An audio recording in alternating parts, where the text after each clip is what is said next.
त्यो मेरो फेरि त्यो याद फेरि दिलायो क्या। हेर्नुहोस् त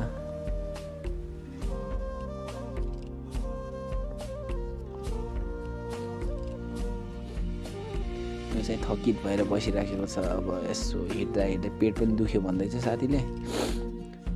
यहाँनिर यस्तो छ है टक्क शुद्ध पानी। अर्को जक्सनमा आएर फेरि पानी पिएँ।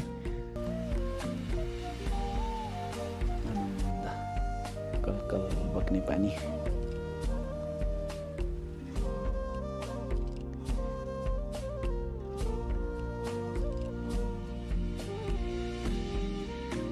बाटोमा जाने क्रममा चाहिँ कसले माछा मार्नको लागि चाहिँ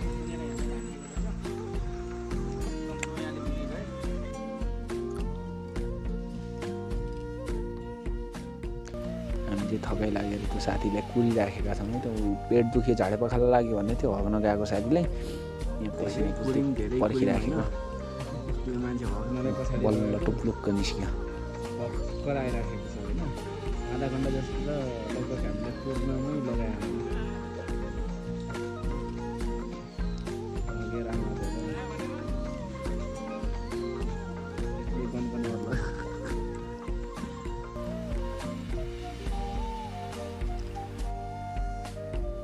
हाय थकाइ मारियो बिस्माली थकाइ मारियो। लेकमा हामी थुप्रै घुम्यौँ छ्याउँ ल भने जस्तो पाएनौँ, तर घुमाइ चाहिँ गजबै भयो है त हाम्रो। मैले यो भिडियो एकदम लामो बन्यो। मैले लगभग छोटो काटेर छोटो गराएको। 12 मिनट बनेको थियो। मैले आधा जस्तो हालेँ। अब आधा जस्तो चाहिँ पछि हाल्छु।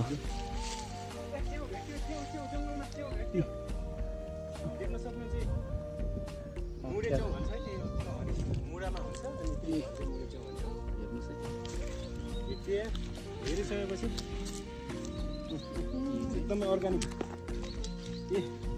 मैले च्याउ भेटेको देखेर अर्कोजना मान्छे त च्याउ टिप्न एकदमै धेरै पनि हुन्छ होइन। मुढाहरूमा ढलेको मुढाहरू हेर्नुहोस्।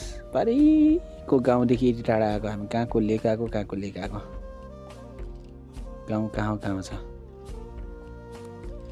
यस्तै छ। म अर्को पार्ट फेरि अहिले एकछिन पछि हाल्छु या भोलि बिहानतिर हाल्छु। 2टा पार्ट गरेर हाल्छु है त।